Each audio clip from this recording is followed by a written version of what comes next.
Following the recent livestream going over version 2.4's content, we were able to see exactly what our new agents are capable of and the reruns alongside their debut. In the first phase, we are receiving Hugo alongside Dialin's debut, and then we are receiving Ellen alongside Banyue, which was firstly quite unexpected but also strange as they are bringing back two Ice main DPS characters straight after Yadari. With that said, it could imply we are receiving a new agent soon that will allow Ice characters in specific to perform even better, hence the re-release of both Ellen and Hugo. Although with being closer to the potential release of our next Void Hunter level DPS, which is expected to release in the following version, it does make prioritizing the characters for version 2.4 a lot more difficult. So with that, I'll be going over the kit standouts of each character alongside the team versatility they hold. Then whether the signature W engines are a must, their overall value, and who you may want to prioritize and skip on your account.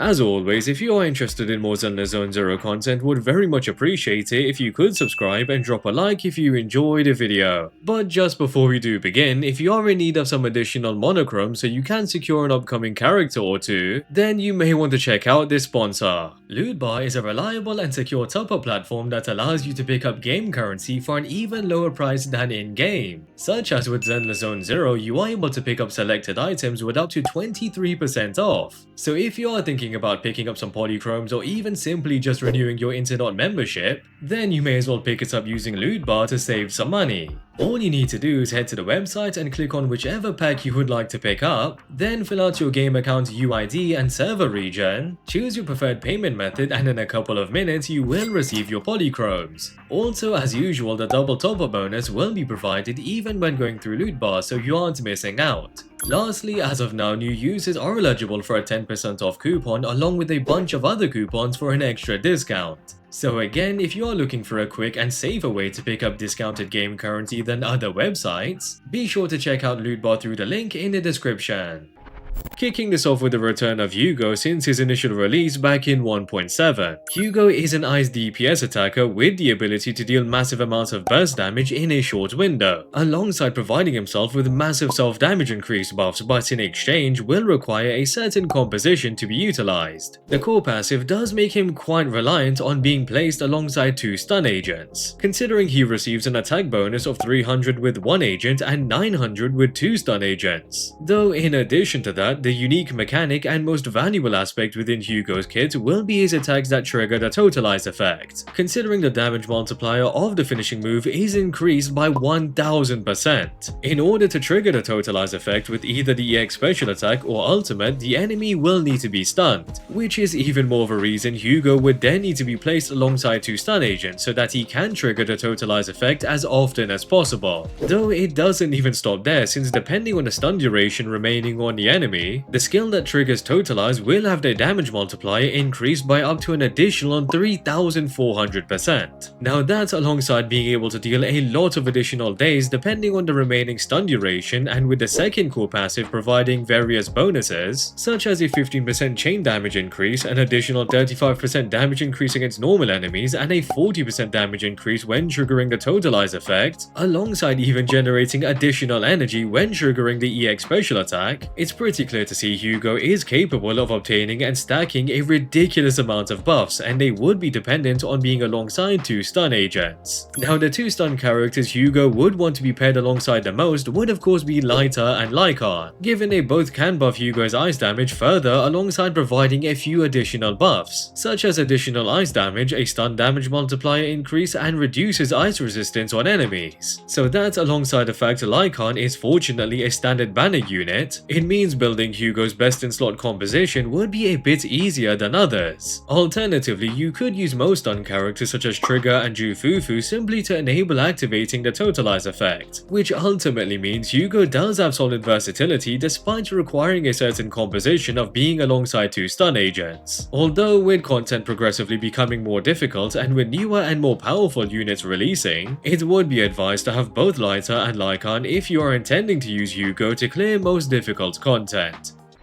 Moving on to the return of our first ever limited agent, Ellen, which really has seen better days, and even after the buff she received a while back, isn't really the best character to invest your polychromes into. The fact that she is releasing in the same version update as Hugo's rerun and right after the release of Yidhari, which is currently on banner and is undoubtedly superior to both of these characters as an ice DPS, it seems like Ellen's rerun is just there for those that really like the character more than anything else. Though for those that are still interested in her return and do still want to use her to clear content, you will be able to clear quite a bit, but unless you have invested a lot into her build and mindscapes, it probably wouldn't be the greatest plan to take her into endgame since she will struggle quite a bit. Aside from that, Ellen is still capable of dealing a decent amount of DPS with solid area of effect and does gain a considerable crit damage bonus when dealing various abilities. Additionally, she still does remain to have a unique traversal ability that allows her to sprint much quicker than others, which then enables her to close the gap between her and enemies a lot quicker, and especially when moving to other areas. Now, given she did release all the way back in version 1.0, it has led to her versatility improving significantly as she can synergize with many agents and slot into various compositions. Notably, Ellen alongside Seed and Astra is going to arguably be the best composition, considering Seed is able to buff both herself and Ellen's stats, and Astra does remain to be a fantastic support for attackers with her supportive capabilities. Alternatively, you could use a few stun agents instead of Seed such as Lighter and Lycan that would be able to buff Ellen's ice damage, or even trigger for the off-field damage support and stun damage multiplier increase, or perhaps Orphie, even though she is a dedicated aftershock unit since she can still deal great damage whilst off-field, which is going to be ideal for Ellen since she is an on-field DPS that requires a lot of field time.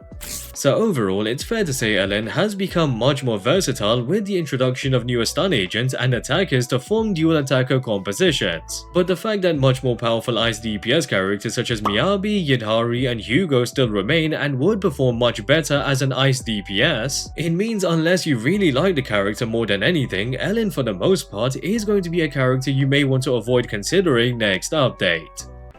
Regarding the signature W engine for Hugo and Ellen, as usual they will be the best in slot options considering they are designed for them. However, the versatility of these W engines will be a massive factor to consider, alongside the possible alternatives that could still allow for a character to perform well overall. With Ellen's signature W engine and the state Ellen is currently in, if you are intending to clear as much content as you can, then the signature right off the bat will be completely necessary. The W engine provides a 24% crit rate bonus through the main stat and a considerable 25% ice damage bonus via the passive, but also up to an additional 20% crit rate bonus when dealing basic attacks and ice damage with a dash attack. So the W engine is going to essentially provide a massive 40% crit rate bonus without much difficulty and a buff towards Ellen's ice damage, which is going to make it a lot more convenient in building Ellen's disk drives and for her crits to be a lot more consistent. Now with that said, the W engine is in fact a great option for other ice attackers to obtain a huge crit rate bonus, but also even non-ice attackers since they would be able to use it to an extent. So essentially, even if you end up not using Ellen anymore, the W engine can still be a viable option for various agents currently and in the future. Now it's worth mentioning there are some alternatives such as the Myriad Eclipse, Heartstring Nocturne and the Brimstone that can still allow Ellen to perform quite well, but given the Deep Sea Visitor is mostly tailored for Ellen and her dash attacks, unless you can really lock in with the Myriad Eclipse, then the Deep Sea Visitor will be something to consider in order for Ellen to perform at a good level in current content.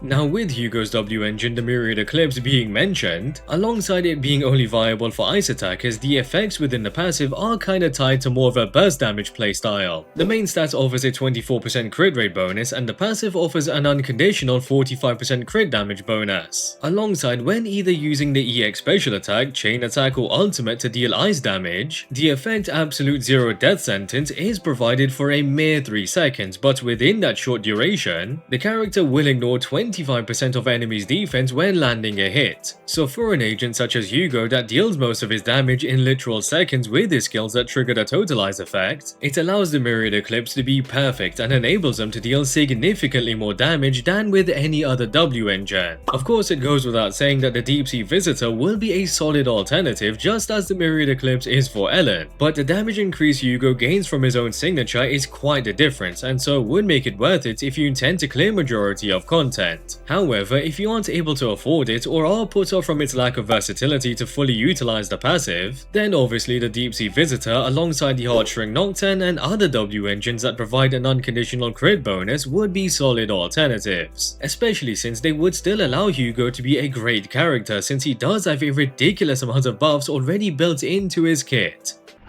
Overall, it's safe to say version 2.4's reruns aren't really that much of a concern for most players, since if you are someone that already has characters such as Miyabi and Yidari, then there really wouldn't be much value in picking up either Hugo or Ellen, regardless of there being a potential character soon that buffs ice attackers, especially since chances are the character will buff ice DPS characters overall and so would also benefit Miyabi and Yidari. So with that alongside again the likeliness of our newest Void Hunter level DPS dropping in version 2.5, it means more than ever you should probably be a bit more reserved with your pulls and especially for a DPS. So now in terms of who you may want to prioritize in version 2.4, if you are desperate for a DPS then the clear choice would have to be Banyue, given he is going to be our newest Rupture DPS and so with that alone should be able to perform much better than our rerun DPS characters. However, if you don't need a fire DPS and may perhaps want an ice DPS in specific, I would of course recommend Yidari, which is currently available, but then Hugo and then Ellen in terms of priority. But even with that, I would say Ellen is still a skip since it would be best to wait for another ice DPS such as Miyabi to come back around. Now if you are looking for the character with the most versatility and long-term value in version 2.4, with Dialin being a stun agent able to support various agents including attackers and rupture characters, it means above all she would be worth your polychromes, and especially if you are lacking a stun agent to pair alongside a rupture unit such as Banyue. Of course, if you don't need another stun agent and aren't looking to form the Banyue and Dialin synergy, which is going to be the best synergy for both characters, then it would be completely fine to save for the following version update and once again for our potential new queen of DPS. And with that, I hope you guys enjoyed the video. I'd really appreciate it if you could subscribe for more ZenlessZoneZero content, and if you enjoyed the video, drop a like. Also, drop a comment down below on who exactly are you planning to pick up in version 2.4, or are you completely skipping? And yeah, hope to catch you guys later.